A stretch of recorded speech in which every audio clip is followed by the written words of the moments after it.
إن الحمد لله نحمده ونستعينه ونستغفره ونعوذ بالله من شرور أنفسنا ومن سيئات أعمالنا من يهده الله فلا مضل له ومن يضلله فلا هادي له وأشهد أن لا إله إلا الله وحده لا شريك له وأشهد أن محمدا عبده ورسوله اللهم صل وسلم على نبينا محمد وعلى آله وأصحابه ومن تبعهم بإحسان إلى يوم الدين.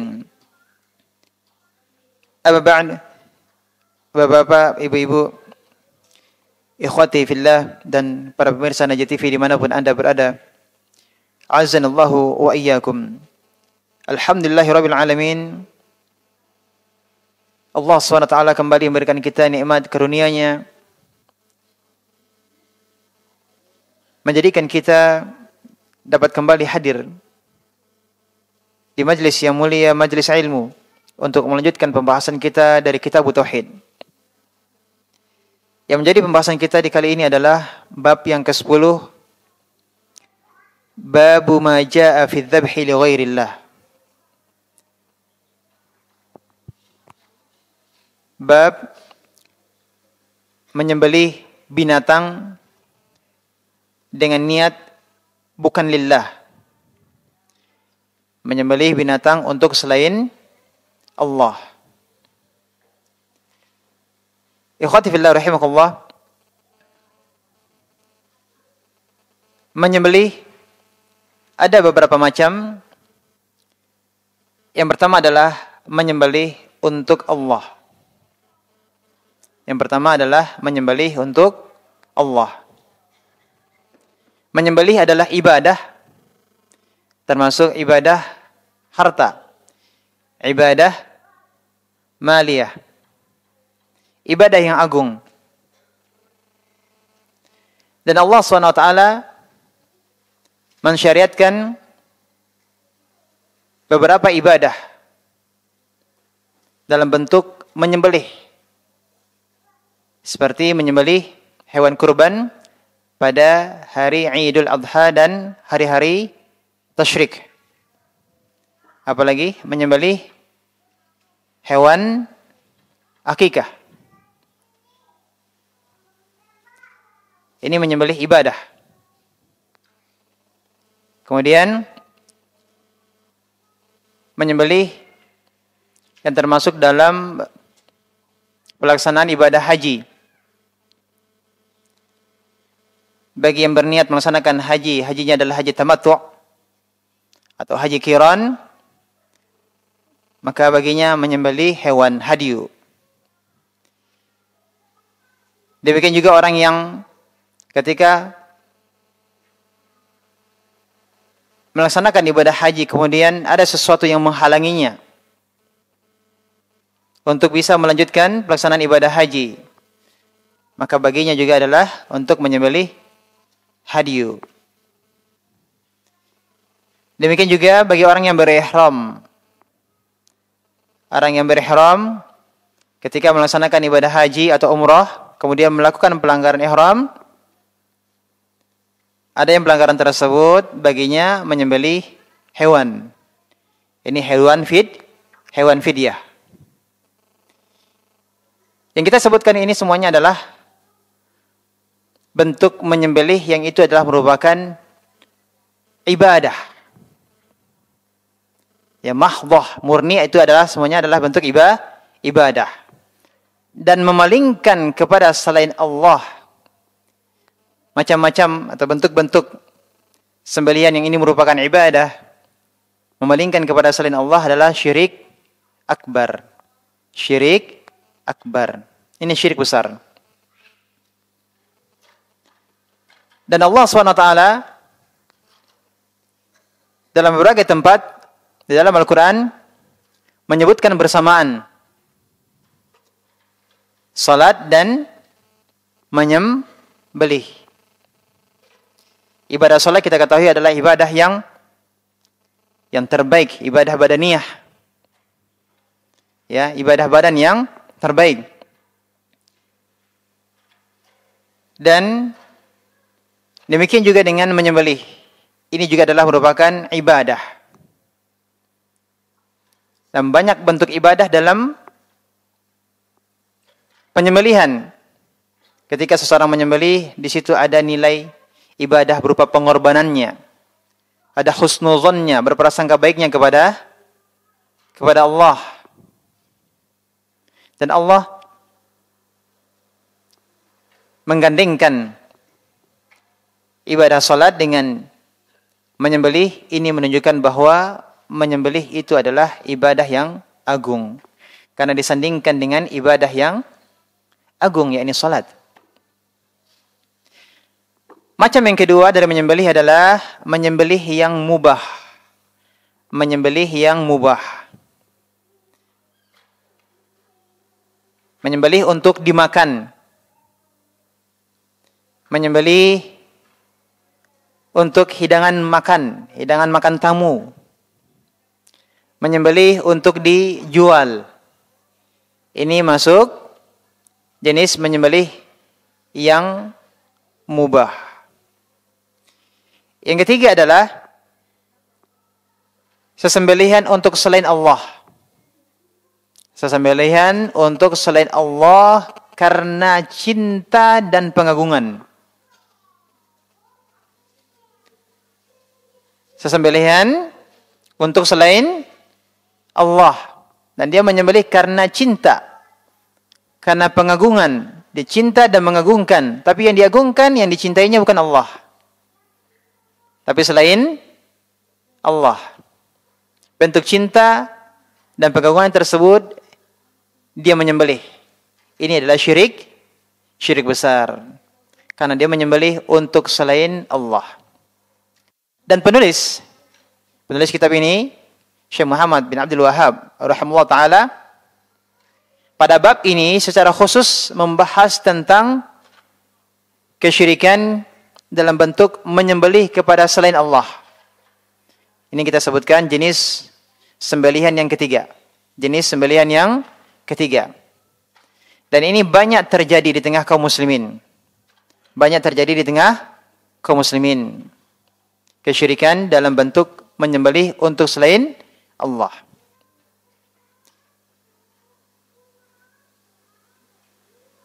Banyak sekali bentuknya. Contoh kita lihat ketika ada orang yang membangun rumah, menyembelih, apakah itu ayam, dengan ritual tertentu, dengan bentuk cara tertentu, yakni menyembelih. Untuk siapa? Katanya agar rumah tersebut dilindungi oleh Allah. Tapi caranya tidak disyaratkan oleh Allah. Hakikatnya adalah dia menyembelih untuk selain Allah. Hakikatnya dia sedang menyembelih untuk siapa? Untuk jin. Untuk syaitan. Agar syaitan tidak mengganggunya. Dia persembahkan sembelihan tersebut untuk jin. Bukan untuk Allah.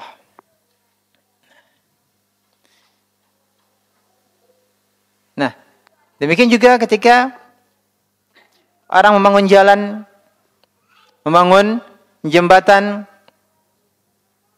membuat jalan tol, membelah bukit,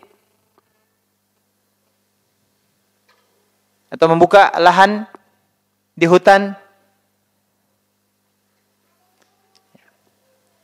Termasuk juga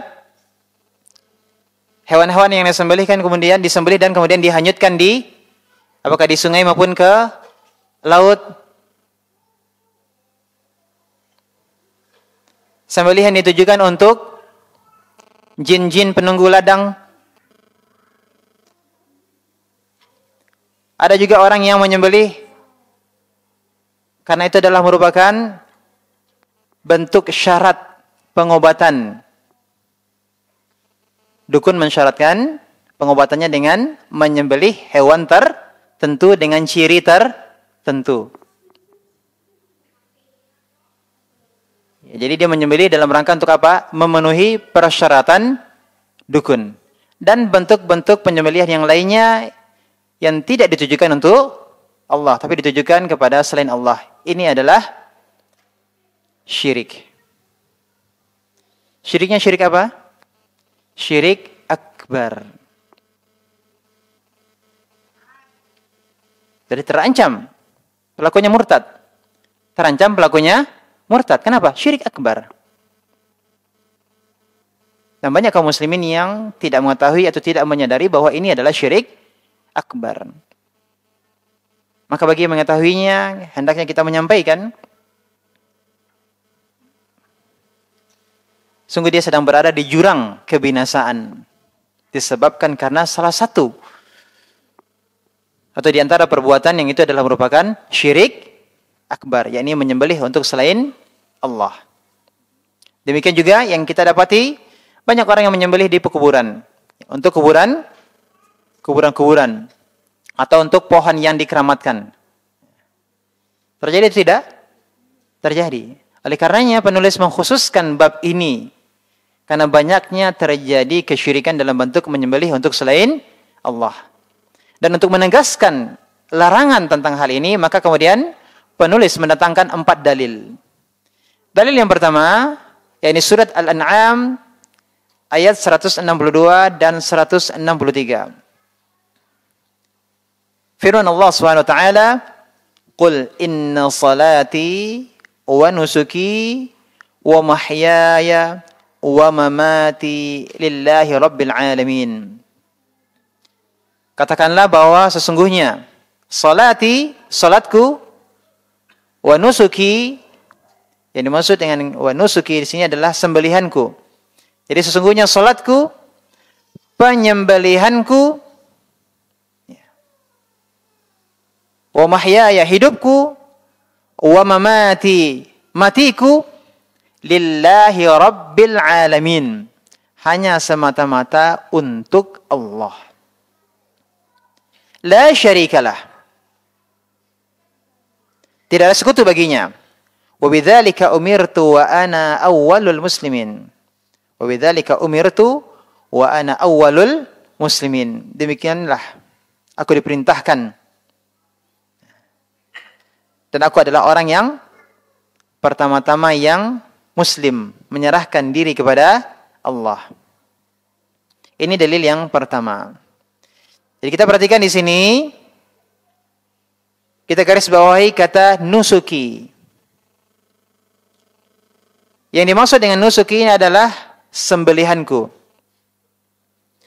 Maka ayat ini menunjukkan bahwa menyembelih kepada selain Allah adalah kesyirikan. Dan Allah menggandengkan dalam ayat ini menyembelih dan salat. Salat itu untuk siapa? Jelas semua akan menjawab salat itu adalah hanya untuk Allah. Kemudian Allah gandengkan setelah salat wa nusuki, dan sembelihanku. Sebagaimana halnya salat adalah hanya untuk Allah, maka demikian juga menyembelih itu hanya untuk Allah. Kemudian kita garis bawahi di berikutnya adalah lillahi rabbil alamin. Bahwasanya salat dan sembelihanku lillahi rabbil alamin, hanya untuk Allah, Rabb alam semesta. Kemudian selanjutnya adalah ditegaskan lagi di ayat berikutnya, la syarikalah, tidak ada sekutu baginya. Kemudian ditegaskan lagi di berikutnya, apa? Wa ana awwalul muslimin, aku adalah orang yang pertama menyerahkan diri kepada Allah. Maksudnya adalah setiap nabi itu adalah orang yang pertama muslim sebelum kaumnya. Setiap nabi itu adalah yang pertama muslim sebelum kaumnya. Dan setiap nabi dakwahnya adalah dakwah kepada Islam. Ini dakwah kepada tauhid. Peribadatan hanya kepada Allah Tabaraka Ta'ala. Tidak ada sekutu baginya. La syarikalah. Nah, jadi dalam ayat ini Allah SWT mengabarkan bahwasanya Allah merintahkan kepada nabinya, katakan kepada orang-orang musyrikin yang mereka itu beribadah kepada selain Allah, yakni melakukan kesyirikan, dan termasuk juga dalam hal menyembelih. Mereka juga menyembelih untuk selain Allah. Kabarkan kepada mereka atau katakan kepada mereka bahwa engkau hanya mengikhlaskan ibadah dan penyembelihan untuk Allah semata. Ini dalil yang pertama. Allah perintahkan untuk mengatakan bahwasanya salat dan penyembelihan adalah untuknya. Allah Rabbul Alamin, la syarikalah. Dalil yang kedua, fasalli li rabbika wanhar. Ini surah Al-Kautsar ayat yang kedua. Maka dirikanlah salat untuk Rabbmu dan sembelihlah kurban. Dan sembelihlah kurban juga untuk Rabbmu. Fasalli li rabbika wanhar, maka dirikanlah salat karena Rabbmu dan berkorbanlah. Ini sembelihlah kurban untuk Allah. Sisi pendalilannya berkaitan dengan bab yang menjadi pembahasan kita adalah pada ayat ini perintah Allah hanya menyembelih untuknya.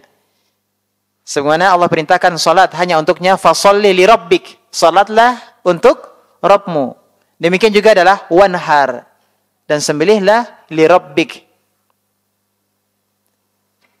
menyembelihlah untuk Rabbmu. Maka barang siapa menyembelih untuk selain Allah, berarti dia menyekutukan Allah.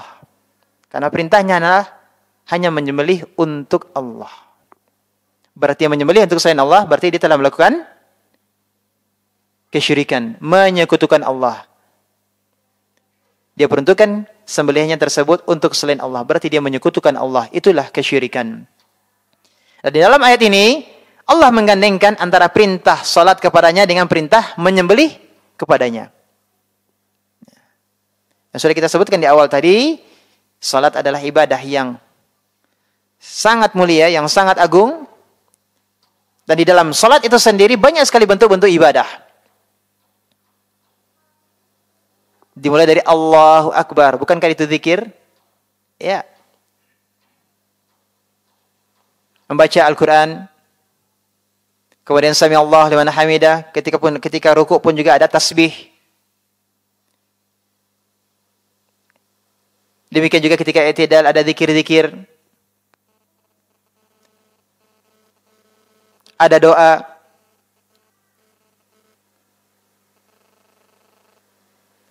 Kemudian ketika orang salat ada tuma'ninah dengan kekhusyuan. Ada rasa harap, ada rasa takut, ada rasa tawakal, minta pertolongan kepada Allah. Semuanya ada di dalam salat. Banyak bentuk ibadah di dalam salat. Demikian juga ketika seseorang menyembelih. Wujudnya menyembelih. Tetapi di saat seseorang menyembelih, ada banyak ibadah yang terdapat ketika seseorang menyembelih. Apa itu? Berarti dia sedang beribadah dengan hartanya. Kemudian ketika menyembelih, dia hanya berharap kepada Allah. Dia ikhlaskan ibadahnya, sembelihannya itu untuk Allah. Dia berprasangka baik kepada Allah dengan sembelihannya tersebut. Ada keyakinan, ada harapan akan janji Allah Tabaraka Ta'ala. Jadi dalam menyembelih itu pun juga banyak bentuk-bentuk ibadah. Oleh karenanya, sebagaimana salat adalah untuk Allah, maka demikian juga sembelihan pun juga, menyembelih itu pun juga untuk Allah. Dalil yang ketiga,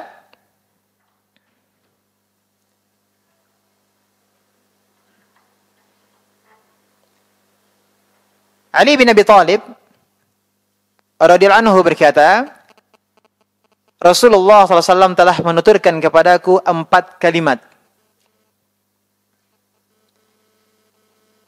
La'anallahu man dzabaha li ghairillah. Allah melaknat orang-orang yang menyembelih binatang bukan karena Allah. Jadi Allah melaknat orang yang menyembelih binatang dengan berniat bukan karena Allah. Kemudian yang kedua, la'anallahu man la'ana walidayh. Allah melaknat orang yang melaknat kedua orang tuanya. Yang ketiga, la'anallahu man awa muhdisan. Allah melaknat orang yang melindungi pelaku kejahatan.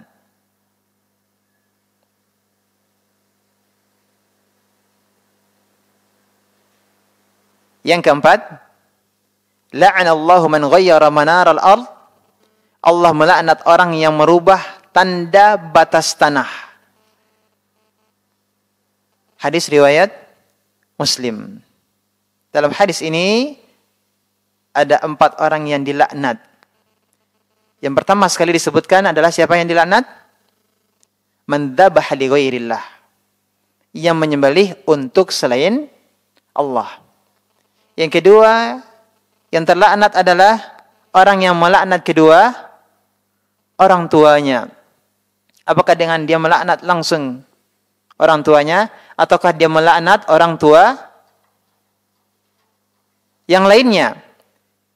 Kemudian dia tidak menerima, dia marah, kemudian dia balik melaknat, dia balas melaknat orang tua yang mengucapkan kalimat laknat kepada orang tuanya tadi.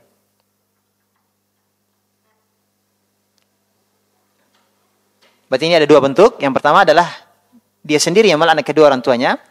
Atau bentuk yang kedua, dia melaknat orang tua orang lain. Kemudian orang lain tersebut membalas dengan melaknat kedua orang tuanya. Jadi Allah melaknat orang yang melaknat kedua orang tuanya. Yang ketiga adalah Allah melaknat orang yang melindungi orang yang berbuat kejahatan. Man awa muhdisan. Melindungi orang yang berbuat kejahatan itu terlaknat. Apalagi membantunya. Ini tadi hanya melindunginya saja. Itu terlaknat. Apalagi membantu kejahatannya. Yang keempat adalah la'anallahu man ghayyara manar al-ard. Allah melaknat orang yang merubah tanda batas tanah. Tapi khatibillah rahimakumullah, dalil yang ketiga ini, mana sisi pendalilannya? Tadi sudah disebutkan jelas Allah melaknat orang yang menyembelih binatang bukan karena Allah. Pelakunya terlaknat.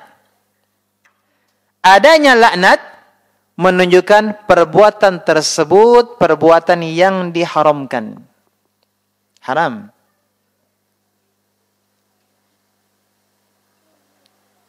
Adanya laknat menunjukkan bahwa perbuatan itu adalah perbuatan yang haram dan itu adalah dosa besar. Dosa besar. Adanya laknat. Al-Imam An-Nawawi rahimahullah ta'ala mengatakan berkenaan dengan hadis ini,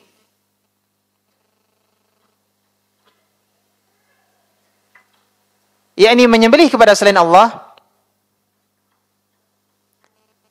adalah menyembelih dengan nama selain Allah. Menyembelih dengan nama selain Allah. Ketika dia menyembelih, dia tidak menyebut nama Allah, tapi dia menyebut nama selain Allah. Bisa jadi dia menyembelih, dia menyebut nama berhala, atau nama Nabi Musa, atau Nabi Isa.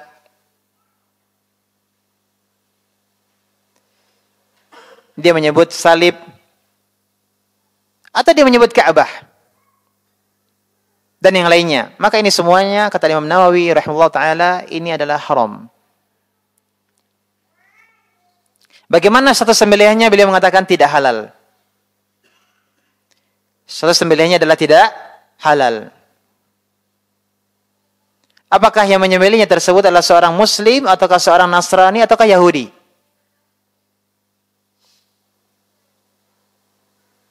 Dan Imam Nawawi mengatakan demikianlah pendapat Imam Asy-Syafi'i rahimahullah ta'ala, dan demikian juga para ulama Syafi'iyah.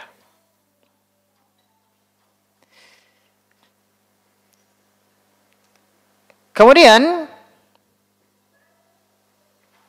kalau ternyata bukan hanya dia menyebutkan nama selain Allah, Tapi disertai dengan hatinya dia mengagungkan apa yang disebut tadi ketika dia menyembelih. Berarti yang disebutnya tadi adalah bukan selain Allah, ya. Yang disebutkan tadi bukan Allah.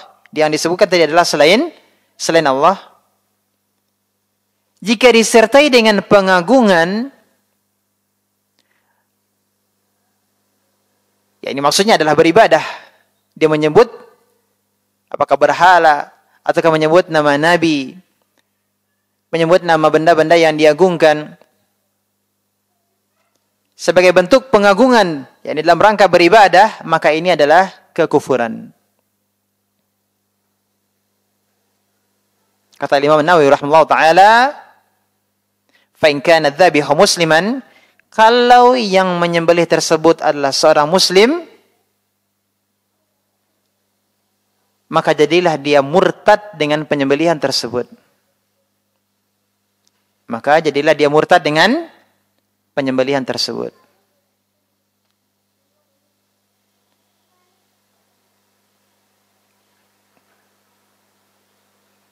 Tapi ikhwati billah rahimakumullah, sedikit kita rincikan. Tadi sudah kita sebutkan di awal, ada berapa macam tadi jenis menyembelih? Ada 3 ya.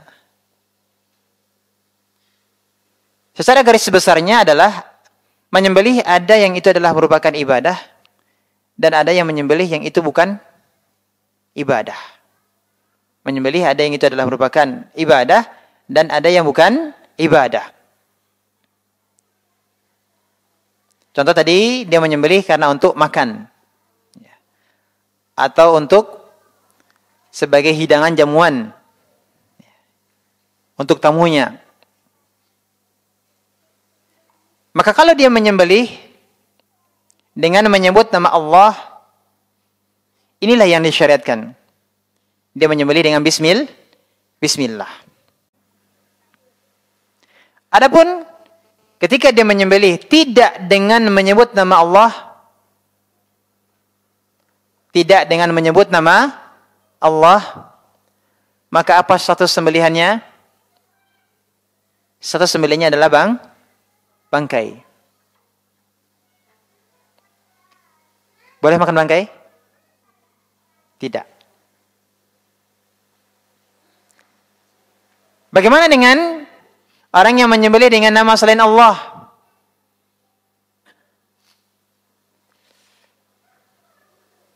Boleh dimakan sembelihnya? Boleh atau tidak? Tidak boleh. Sedangkan tadi tidak menyebut nama Allah saja, statusnya adalah bangkai.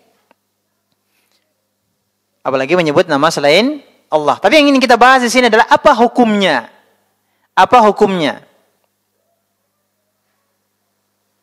Ketika dia menyembelih, kemudian dia menyebut nama selain Allah. Di sini ada rinciannya, dan ini kita harus pahami dengan baik untuk membedakan hukumnya. Bisa menjadi syirik kecil, bisa menjadi syirik besar. Syirik asgar, bisa menjadi syirik akbar. Kapan ini hanya syirik asgar, belum menjadi syirik akbar? Kalau itu hanya sebatas di lisan. Hanya sebatas di lisan. Kita tidak sedang membahas tentang masalah status makanannya tadi ya. Tapi yang kita jelaskan di sini adalah tentang status pelakunya. Ini syirik iya. Tapi syirik asgar kalau syirik akbar? Asgar kalau hanya sebatas di lisan, masih sekedar di lisan. Seperti halnya seseorang bersumpah. Bersumpah dengan nama selain Allah. Ini syirik iya. Syirik dengan lisannya. Tapi kalau sudah masuk ke ranah hati dengan pengagungan,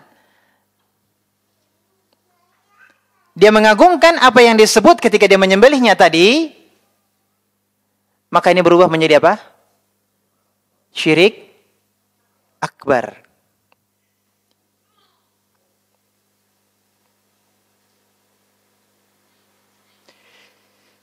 Tidak bisa dipahami? Jadi ada yang tidak sampai pada syirik akbar.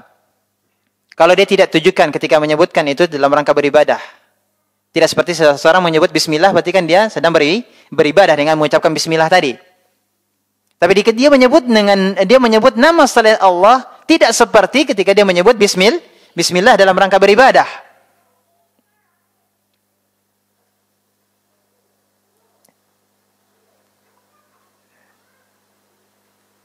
Hanya sebatas di lisan. Ini syirik asghar.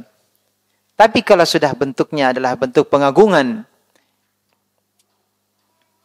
dia meminta isti'anah, meminta pertolongan ketika dia menyembelih tersebut dengan mengagungkan, disertai pengagungan terhadap apa yang dia sebut ketika dia sembelih, ya, nama yang dia sembelih tadi, ya, ketika dia menyembelih mengagungkan apa nama yang dia sebut tadi, maka ini berubah menjadi apa? Syirik akbar.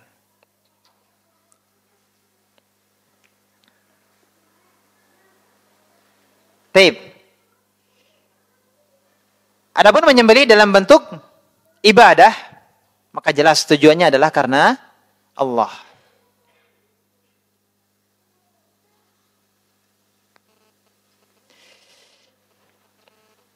Akan tetapi ada orang yang menyembelih dalam bentuk ibadah, tetapi untuk selain Allah. Dia menyembelih dalam rangka beribadah, tapi untuk selain Allah.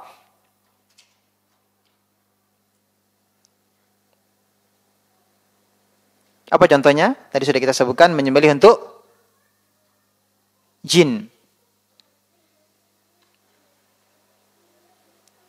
Sebenarnya dia menyembelih itu bukan untuk memakan dagingnya. Tapi dalam rangka apa? Mengagungkan jinnya. Tapi Ustaz, ketika dia menyembelih, dia mengucapkan bismillah, gimana? Meskipun dia mengucapkan bismillah. Tapi niatnya untuk apa? Nah, niatnya untuk apa? Jadi yang dihukumi bukan lisannya, dalam hal ini adalah hatinya. Niatnya apa? Kalau bukan untuk Allah, sekalipun dia mengucapkan bismillah, maka ini adalah syirik akbar.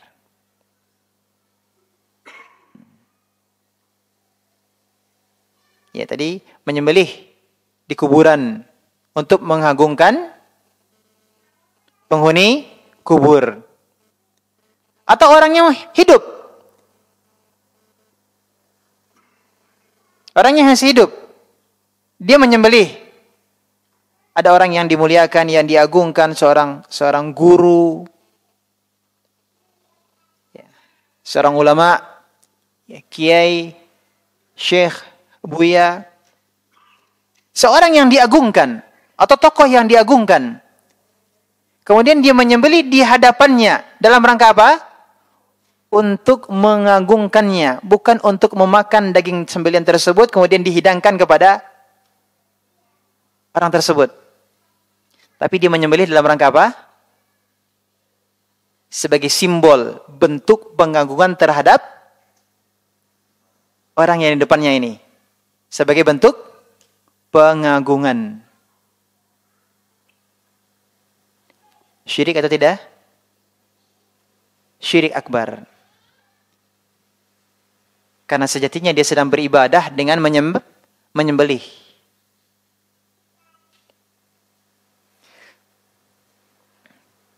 Atau bukan tokoh. Seorang yang dimuliakan, seorang yang diagungkan. Ya, tapi mungkin ada tamu. Ada tamu.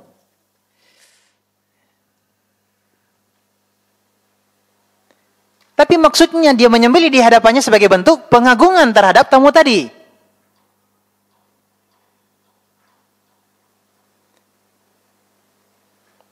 Sekali lagi bukan untuk dihidangkan ya, tapi sebagai apa bentuk? Ya, sambutan ya. Sebagai bentuk dia menyambutnya, mengagungkan, memuliakannya, dia melakukan sembelihan di hadapannya. Maka ini syirik akbar.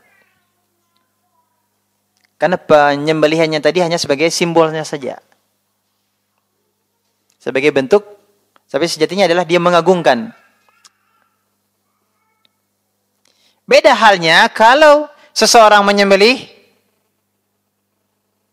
memang untuk dihidangkan.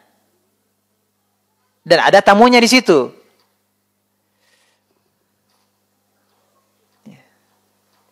Ya, dia menyembelih memang untuk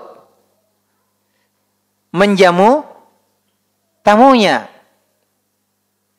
Memang untuk dimakan, untuk dihidangkan. Bukan dalam rangka apa tadi? Sebagai bentuk pengagungan terhadap orang yang dia tujukan sembelihan tadi di hadapannya. Ini hal yang berbeda. Maka ini harus kita bedakan. Mudah-mudahan bisa dipahami. Nah, silakan wanangkan adzan. Tapi ikhwati fillah rahimakumullah. Dalil yang keempat.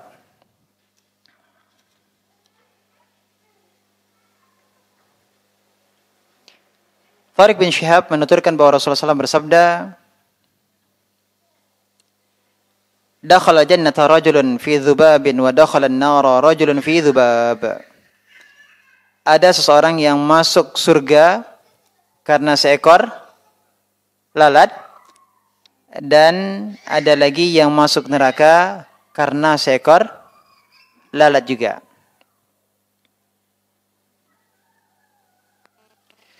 Qalu, para sahabat bertanya, wa kaifa dzalika ya Rasulullah?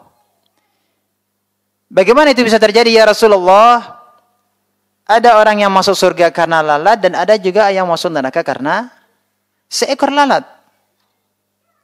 Qal, Rasulullah menjawab, marra rajulani ala qaumin lahum sanamun la yajuzuhu ahad hatta yuqarriba lahu syai'an. Ada dua orang berjalan melewati sekelompok orang yang memiliki berhala, yang mana tidak boleh seorang pun melewatinya kecuali dengan mempersembahkan sembelihan binatang untuknya terlebih dahulu. Faqalu li ahadihima qarrib, maka mereka berkata kepada salah satu di antara kedua orang tadi, persembahkanlah sesuatu untuknya, untuk berhala. Qal, laisa indi syai'un uqarrib. Dia menjawab, saya tidak mempunyai sesuatu apapun yang akan saya persembahkan untuknya. Qalulah, maka kemudian mereka berkata lagi kepadanya, qarrib walau dzubaban, persembahkan untuknya walaupun seekor lalat. Faqarraba dzubaban, maka kemudian dia pun mempersembahkan untuk berhala tersebut seekor lalat. Bagaimana kemudian? Fakhallu sabilahu fadakhalan nar, maka mereka melepaskannya untuk meneruskan perjalanan. Bagaimana nasibnya di akhirat? Fadakhalan nar, dia masuk ke dalam neraka karena sebab mengorbankan seekor lalat untuk berhala. Wa qala lil akhar, kemudian mereka berkata lagi kepada seseorang yang lain, qarrib, persembahkanlah untuknya sesuatu. Faqal, maka dia menjawab, orang yang kedua mengatakan, ma kuntu liuqarriba li ahadin syai'an dunallahi azza wa jal. Aku tidak akan mempersembahkan sesuatu apapun untuk siapapun selain Allah. Ini kata orang yang kedua. Fadarabu 'unuqahu fadakhala al-jannah, maka mereka pun memenggal lehernya. Bagaimana dia nasibnya di akhirat? Fadakhala al-jannah, dan ia pun masuk ke dalam surga. Hadis riwayat Imam Ahmad. Ikhwati fillah rahimakumullah. Hadis ini diriwayatkan dari beberapa jalur, dan Syekh Muhammad bin Abdul Wahhab rahimahullah taala mengatakan bahwa hadis ini adalah sabda Nabi sallallahu alaihi wasallam. Beliau mengatakan bahwa Rasulullah SAW bersabda, dakhalal jannah rajul fi dzubab, dan seterusnya. Penulis Syekh Muhammad bin Abdul Wahhab rahimahullah taala mengatakan bahwa ini adalah merupakan sabda Nabi sallallahu alaihi wasallam. Akan tetapi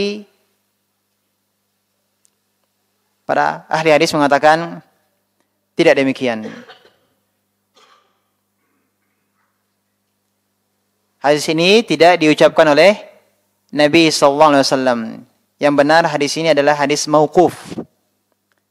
Perkataan sahabat, bukan perkataan Rasulullah sallallahu alaihi wasallam. Ini adalah perkataan Salman Al-Farisi. Salman Al-Farisi radhiyallahu an. Akan tapi jalurnya, sanadnya sahih. Syekh Al-Albani rahimahullah ta'ala menghukumi sanadnya, jalur periwayatannya sahih. Sampai ke Salman Al-Farisi, tapi tidak sampai kepada Rasulullah SAW. Karena ini adalah yang mengucapkannya adalah Salman Al-Farisi, bukan Rasulullah SAW. Taib. Jadi sekalipun hadis ini, hadis yang mauquf, perkataan Salman Al-Farisi, sekalipun hadis ini adalah perkataan seorang sahabat, yakni Salman Al-Farisi radhiyallahu anhu, akan tetapi hadis ini dihukumi marfu'. Hadis ini dihukumi marfu' sampai kepada Rasulullah sallallahu alaihi wasallam. Apa sebab? Karena di dalam hadis ini disebutkan tentang surga dan neraka. Hukum tentang, penjelasan tentang orang yang masuk surga dan orang yang masuk neraka. Dan tidak mungkin bagi seorang sahabat untuk menyampaikan sesuatu berkenaan dengan siapa yang masuk surga atau siapa masuk neraka berdasarkan ijtihadnya, berdasarkan pendapatnya saja.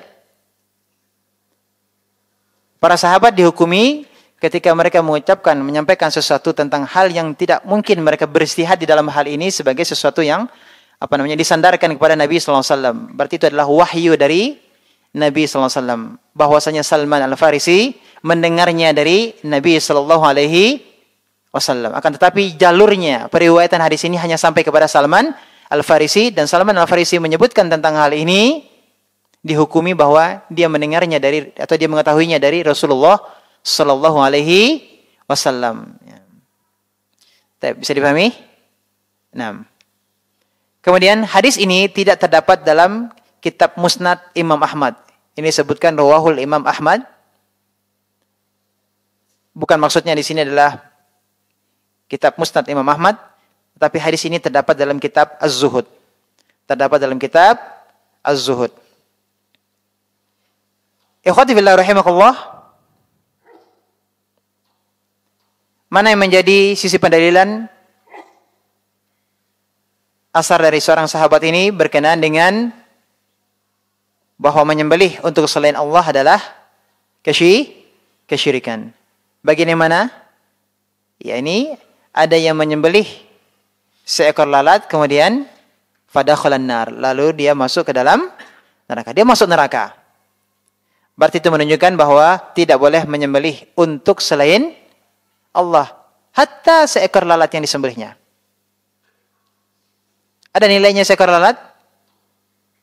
Tidak ada nilainya seekor lalat. Tidak ada yang mau membeli seekor lalat. Nah, dari hadis yang mulia ini, di antara faedah yang dapat kita petik, yang kita ambil pelajaran adalah yang menjadi tolak ukur itu adalah hati. Adanya ketundukan hati untuk bertaqarrub, mendekatkan dirinya, tunduk kepada berhala tersebut. Hatinya tunduk kepada berhala. Meskipun yang dia sembelih tadi adalah seekor lalat. Hanya sekedar simbol. Hanya sekedar simbol. Tetapi ada ketundukan hati ketika dia menyembelihnya. Ketundukan hati kepada yang diperuntukkan sembelihan itu. Maka ini dihukumi apa? Syirik akbar. Jadi menjadi patokan apa? Hati. Maka kemudian juga dari asar ini kita ambil pelajaran, jangan kita menyepelekan sesuatu, kan hanya sekedar lalat. Tidak ada artinya, tidak ada manfaatnya, tidak dimakan, tidak ada faedahnya lalat.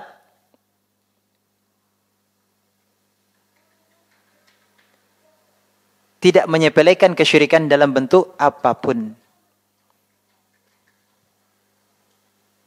Ya, ini adanya ketundukan hati ketika melakukan perbuatan tersebut. Bukan zahir apa yang disembelihnya tadi saja yang itu yang dinilai. Tapi yang menjadi standarnya adalah, yang menjadi tolak ukurnya adalah apa? Hatinya. Tapi kemudian kita akan bacakan ada beberapa pelajaran atau faedah-faedah yang disebutkan di dalam kitab. Ada beberapa perkara kandungan bab ini. Yang pertama adalah tafsiran ayat dalam surat Al-An'am. Tadi sudah kita sebutkan, ayat ini menunjukkan bahwa penyembelihan binatang untuk selain Allah adalah syirik sebagaimana salat untuk selain Allah. Yang kedua, tafsiran ayat dalam surat Al-Kautsar. Bahwa ayat ini menunjukkan salat dan penyembelihan adalah ibadah yang harus diniati untuk Allah semata-mata. Dan penyelewengan niat ini dengan ditujukan untuk selain Allah adalah syirik. Yang ketiga, orang yang pertama kali dilaknat oleh Allah berdasarkan hadis di atas adalah orang yang menyembelih karena selain Allah. Tadi sudah kita sebutkan 4 yang terlaknat. Yang pertama sekali sebutkan adalah siapa? Orang yang menyembelih karena selain Allah. Kenapa? Karena itu adalah merupakan kesyirikan. Sementara hak Allah merupakan hak yang paling agung. Hak Allah adalah hak yang paling agung. Maka disebutkan orang yang pertama sekali dilaknat. Berarti ini menunjukkan besarnya dosanya. Bukan perkara yang ringan. Keempat, dilaknat orang yang melaknat kedua orang tuanya. Dan hal ini bisa terjadi bila dia melaknat kedua orang tua seseorang. Kemudian orang tersebut melaknat kedua orang tuanya. Karena seseorang yang menjadi penyebab seperti kedudukan yang mengerjakannya secara langsung. Dialah yang menjadi penyebab sehingga kemudian orang lain melaknat kedua orang tuanya. Maka hukumnya apa? Seseorang yang menjadi penyebab seperti kedudukan yang mengerjakannya. Berarti secara tidak langsung itu sama saja dengan dia melaknat kedua orang tuanya. Ini bentuk yang pertama. Atau yang kedua adalah orang tersebut melaknat orang tuanya secara langsung. Yang kelima, dilaknat orang yang melindungi pelaku kejahatan. Yaitu seseorang yang melakukan kejahatan yang wajib ditegakkan hak Allah kepadanya.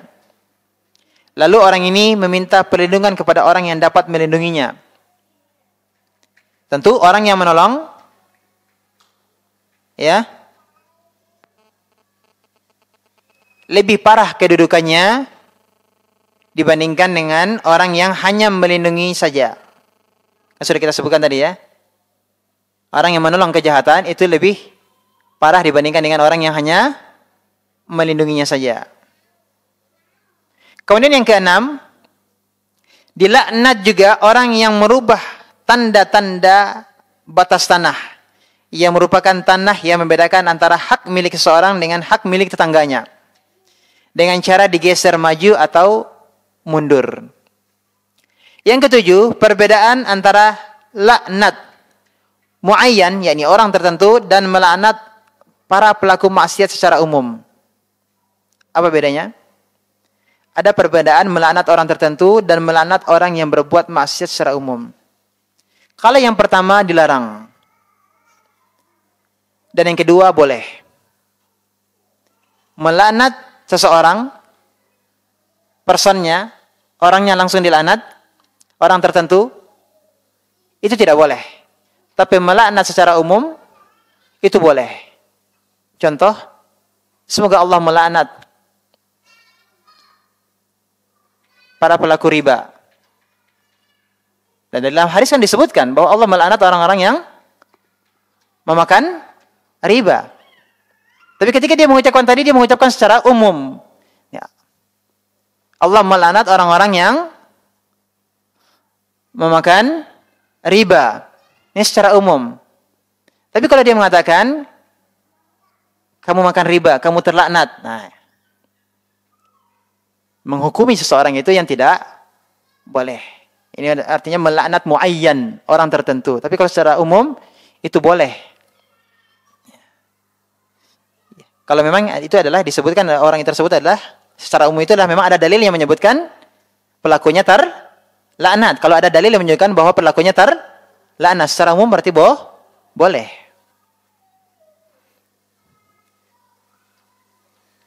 Kemudian yang ke-8, ini adalah kisah yang agung, yakni kisah seekor lalat. Yang ke-9, masuknya orang tersebut ke dalam neraka disebabkan karena mempersembahkan seekor lalat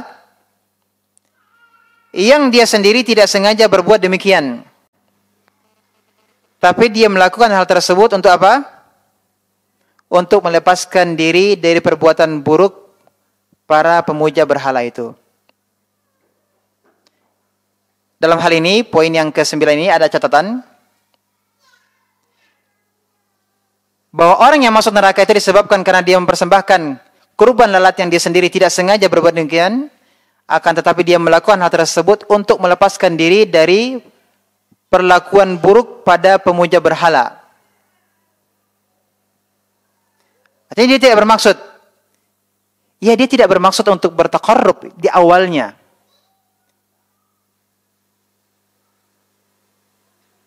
Di awalnya dia tidak bermaksud untuk bertaqarrub. Kemudian kaum tersebut menyarankan kepadanya untuk bertaqarrub dengan sesuatu. Dia katakan dia tidak punya sesuatu yang bisa dia jadikan sebagai sembelihan. Maka kemudian mereka menyarankan untuk menyembelih sesuatu walaupun itu adalah seekor lalat. Kemudian dia mengiyakan dan mengerjakannya. Jadi di awalnya tidak bermaksud. Tetapi kemudian disarankan oleh kaum tersebut lalu dia mengerjakannya. Berarti dia melakukan syirik akbar. Berarti dia bermaksud. Awalnya iya tidak bermaksud, tapi kemudian dia bermaksud. Nah, bisa dipahami? Nah, ini penjelasan berkenaan dengan poin yang ke-9.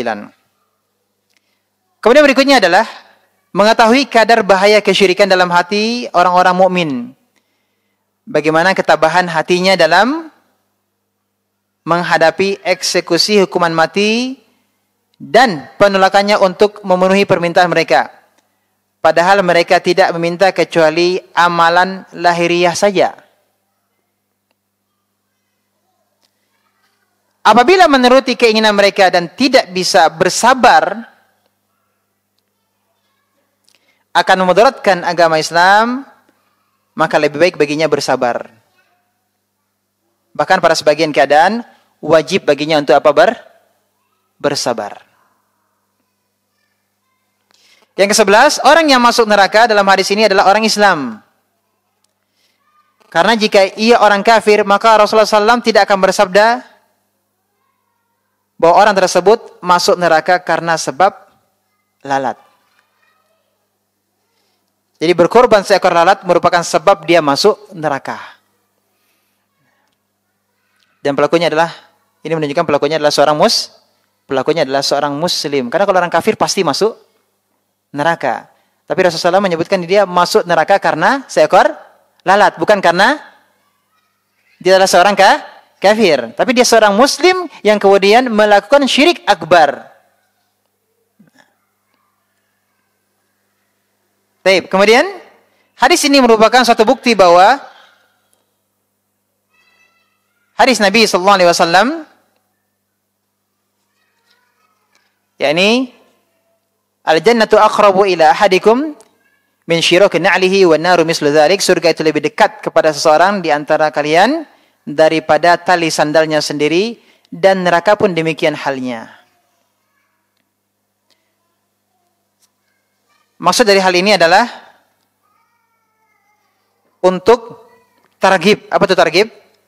Memotivasi, dan tarhib untuk menakut-nakuti.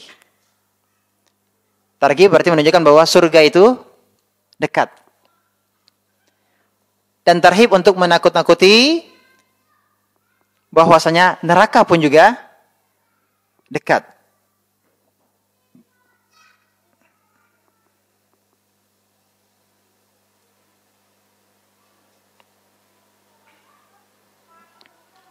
Tape.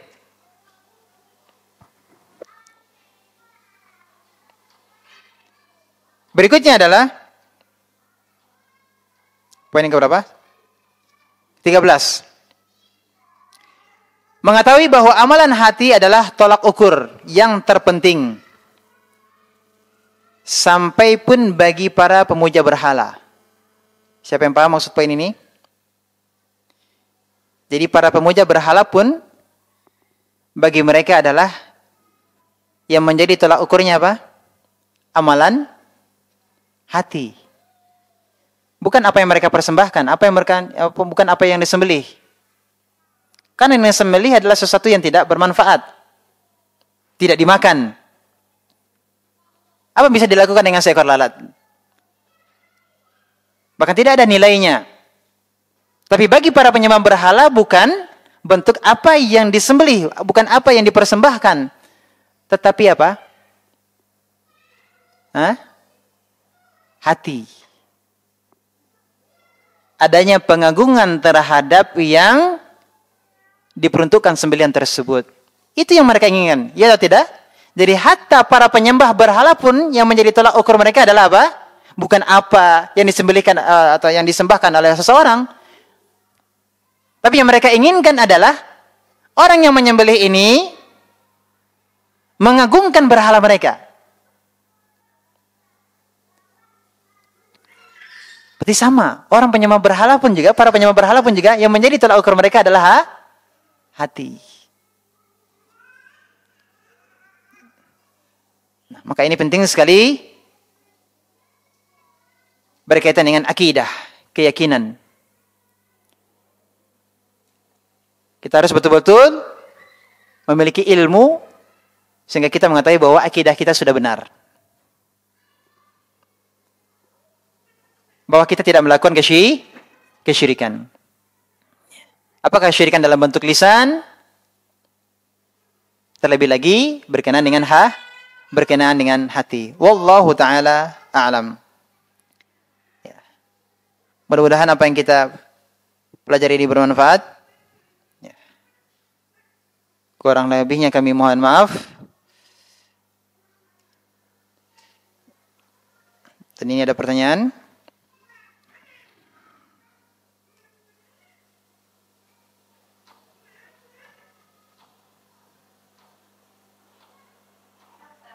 Naam. Wassalamualaikum warahmatullahi wabarakatuh.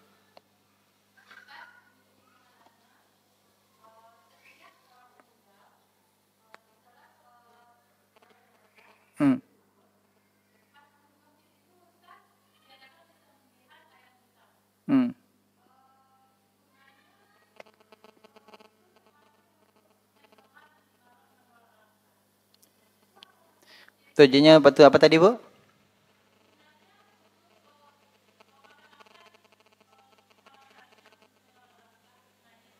Bisa dijawab jelas?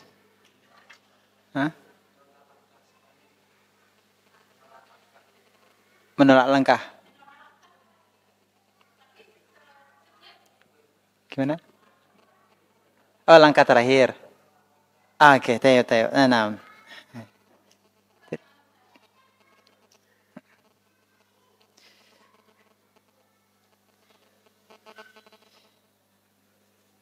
Nah, kita hukumi satu-satu. Ini bagaimana? Masuk ke dalam hal apa ini? Yang kita bahas tadi, apa-apa ada yang bisa menjawab? Ini masuk ke dalam apa? Ini syirik atau bukan? Syirik. Dari mana sisi syiriknya? Harus jelas. Apakah mereka menyembelih untuk selain Allah? Untuk siapa sembelihannya ini? untuk mayit. Nah. Ini jangan sampai salah menyebut ini ya. Karena jawaban sesuai dengan pernyataan. Ya. Karena jawaban itu bisa jadi berbeda-beda tergantung dari keterangan yang disampaikan. Oke. Niatnya, biasanya kaum muslimin yang melakukan hal ini niatnya apa? Dia menyembelih ya, mereka menyembelih. Untuk siapa sembelihan itu? Untuk mayit. Untuk mayit. Berarti dipersembahkan untuk mayit. Untuk mengagungkan mayit. Kalau ini sebagai bentuk pengagungan terhadap mayit, berarti menyembelih untuk selain Allah. Bisa dipahami? Ya. Tujuan dari persembelihan tadi adalah untuk selain Allah. Tapi bisa jadi ada kemungkinan bahwa bukan untuk si mayit, tapi ini mereka beranggapan bahwa ini adalah sebagai bentuk ibadah. Sebagai bentuk ibadah semacam ritual yang mereka menyangka bahwa ini adalah merupakan bagian dari syariat.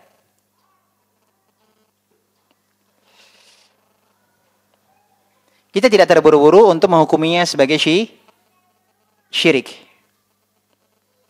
Ini tergantung kepada apa yang menjadi niatnya.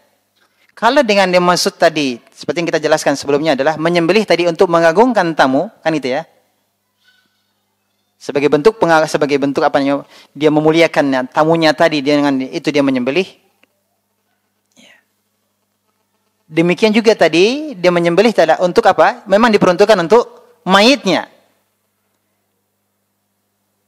Kalau memang untuk mayitnya, ini bisa jatuh kepada syirik. Atau yang kedua adalah dengan harapan yang lain. Bukan untuk mayitnya itu sendiri, tetapi agar Allah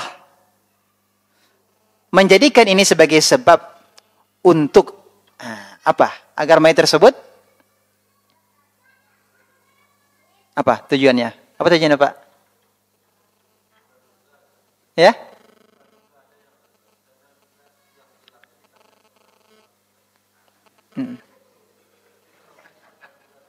Nah, praduga semuanya kan? Ya makanya, ya kita menghukumi sesuatu sesuai dengan keterangan. Bisa jadi berbeda antara satu dengan yang lainnya.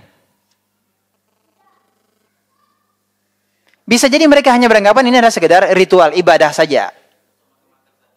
Hanya untuk makan-makan ayam gitu ya, untuk makan-makan saja.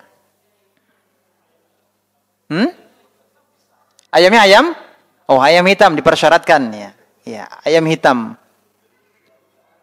Ada syaratnya.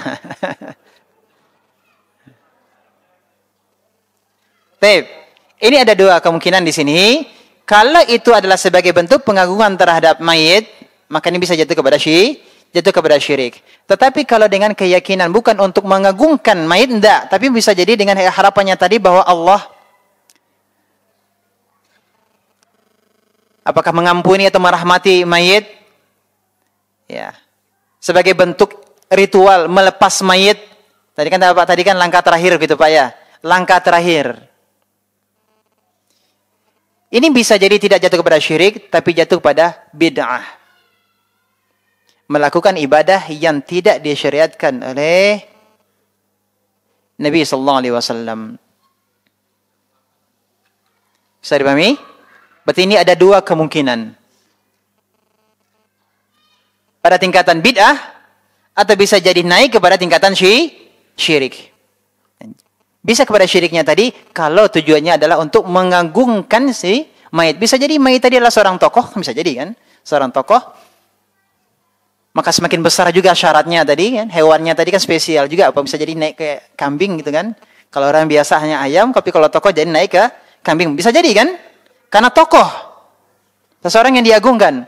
Berarti kan memang ini adalah bentuk nyata sebagai bentuk pengagungan terhadap mayitnya. Maka ini naik kepada syirik.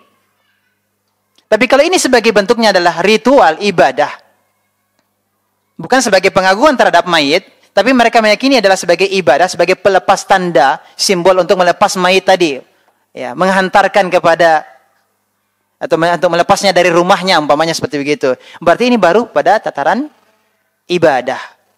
Belum sampai kepada tingkat syirik. Makanya jawaban sesuai dengan keterangan yang disampaikan. Tidak bisa kita menghukumi satu fatwa, satu jawaban, bisa kita tetapkan pada satu permasalahan. Tergantung pada keterangan yang ditanyakan. Baik. Makanya tidak bisa kita mentakyin, memastikan bahwa Anda musyrik. Nggak bisa. Bisa dipahami? Kita hanya bisa menjelaskan, ini bid'ah, ini adalah syirik. Syirik asgar, syirik akbar.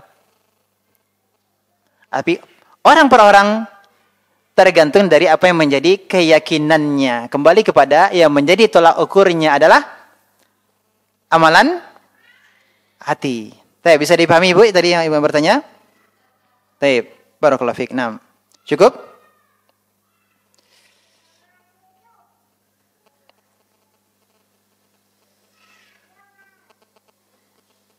Tapi ini ada pertanyaan. Saudara Ana mau melahirkan dan dokter lagi mencari donor darah. Qadarullah beliau butuh beberapa kantong darah. Semoga Allah mudahkan.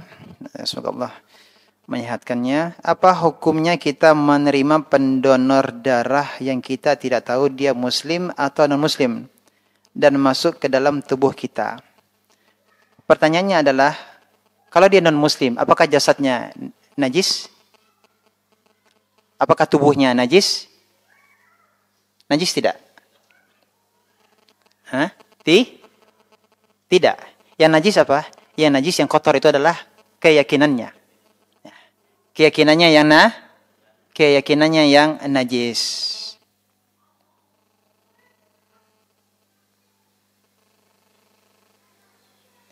Jadi tubuh dan darah non-muslim itu tidak najis. Ya, tidak najis ya selama hidupnya tadi ya, tidak najis. Maka menerima donor darah dari non-muslim boleh atau tidak? Boleh, jika aman secara medis. Kalau aman menurut dokter mengatakan aman.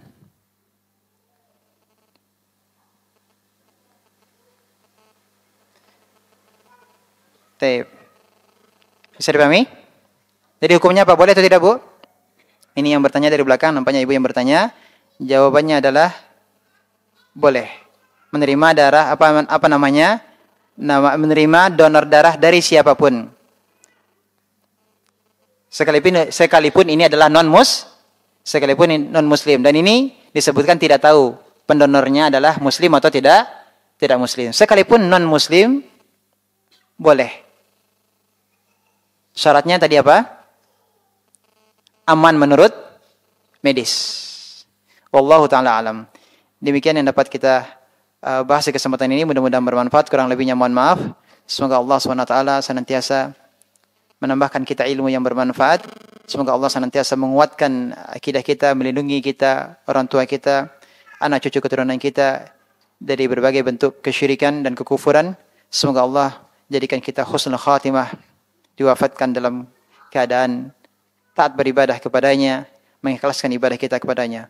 Allahumma amin. Wa sallallahu Muhammadin wa ala alihi wasallam. Subhanaka wa bihamdika asyhadu an la ilaha illa anta astaghfiruka wa atubu ilaik. Wassalamu alaikum warahmatullahi wabarakatuh.